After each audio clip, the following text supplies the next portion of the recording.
What do you think makes a great front of house engineer? Are there any traits you think like people should definitely want to have? Yeah, knowing your room, feeling the room, like being conscious that 3K is not beating down at people's foreheads and the subs aren't 6 dB too loud. Like really reading the room and being able to move stuff around. Don't be just letting the faders stay where they are. Like with Wyclef, every song is different because he's got songs from the 90s and he's got songs from 2000s. So for me, I need a sub on an aux. I need to be able to have that fader where I'm just turning it up and turning it down. Otherwise, every song might blow out the room. And so in the Mateel where I work, the room will tell you if it's bad. And when no one's in there, it's very echoey and edgy. But if you dial that in sound check, as soon as people come there, you get this real fat, meaty tone. And once I learned that, it was like every room has been different with Wyclef. I've never worked on a digital board except for Personas little digital boards until I met him. And now 46 shows later, I've worked on every one of them. I had to learn because like I say, I can mix with my eyes closed. I'm a dubber. With the digital, you gotta like really look at the screens and figure out everything. And it took me about 15 shows to I like a Yamaha CL5. I like how that works. Digico, the words are too small. I don't care how good they sound. They're hard to read for me, And so that just became I got it down to where I like what my DCAs look like. I have 8 faders. It's kind of like an SSL. The VCAs I used to always do like mixing on SSLs, put everything through the VCAs. You got 8 of them.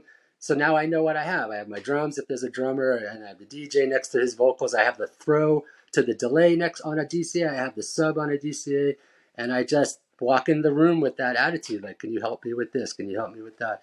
And then I just listen to the room, and you know when it's bad. I mean, the last show I did, I was 100+ feet away from the stage in a room was echoey behind a curtain with a little screen that I could see out of. And I couldn't quite hear where the 200 was coming from. It was, they tell me I was too loud because I'm far back. I want to feel it. And so the tech at the monitor house comes across my thing. He's like, Rob, turn it down, sir. Robert, turn it down, sir. You're feeding back. And I'm like, okay. So I turn it back and I recognize, okay, Rob, this isn't you enjoying this show. You're too far back to enjoy this show. Just, don't fuck it up and keep it polite. Loud isn't always better, right? Like, I know people that just make the room too loud because they, and Clef always tells me, turn it up, Robert. Or some of that's part of the song. Like he likes to say that.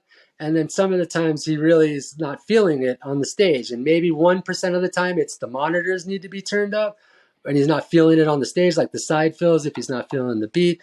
But then sometimes he just wants it for the fun of it. He told me one day, I got really sad. He's like, family, I just use that for the act, man.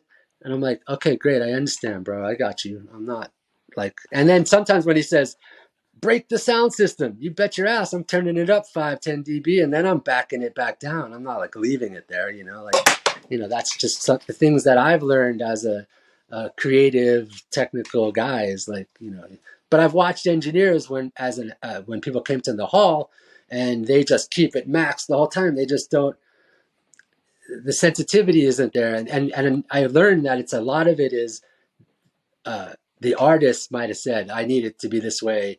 And they're worried about their job or something like that, and in live sound, the best part about the show with Clef is that at the end of the night, no one's critiquing anything. Like if something happened in the band, he might give them a look or say something, but we're on to the next. We're like, that was great. We're over it.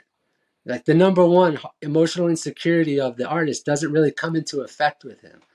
Unless it's really fucked up, and then he's like going to say something. But the majority of 46 gigs all over the world, Norway and Sweden and this and that, it's like at the end of the night, it's all love and just like, wow, we did that, And then I feel like people have told me that when they watch me mixing, I'm not just standing there. I'm like dancing and I'm shooting stuff off and I'm talking to the guys and I'm calling on the stage if something's happened. Microphone goes dead. I'm running up. It's like it's an hour, 90 minutes or 2 hours of like what I'm supposed to be doing in this world as a live sound engineer.